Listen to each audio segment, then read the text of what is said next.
Musealiac, tijeras para esquilar ovejas y collar ganadero. Las piezas que se presentan son unas tijeras de esquilar ovejas y un collar ganadero, ambos estrechamente vinculados al trabajo cotidiano del caserío. Estos objetos, en apariencia sencillos, formaban parte de las labores esenciales de la vida rural y reflejaban la relación directa entre las personas, los animales y el entorno. Las tijeras de esquilar, elaboradas en hierro, responden a un modelo tradicional utilizado durante siglos. Su diseño, basado en una lámina metálica doblada que actúa como resorte, permitía realizar cortes continuos con precisión.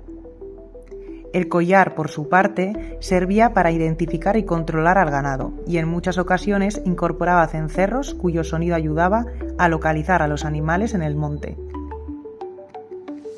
Ambas piezas nos remiten a la importancia histórica del ganado en la sociedad rural. No en vano, en euskera, la palabra aberacha, rico, proviene de abere, ganado, reflejando una concepción de la riqueza ligada a la posesión de animales más que al dinero. Las tijeras de esquilar y el collar nos acercan a un modo de vida en el que el conocimiento del entorno, la observación y la experiencia eran fundamentales.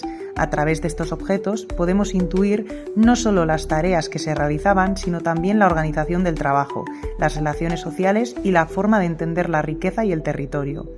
Hoy en día, muchas de estas prácticas han cambiado o han desaparecido, pero piezas como estas permiten conservar la memoria de una actividad con profundas raíces históricas. Más allá de su función original, se convierte en testimonio de una manera de vivir estrechamente vinculada al caserío y al paisaje que lo rodea.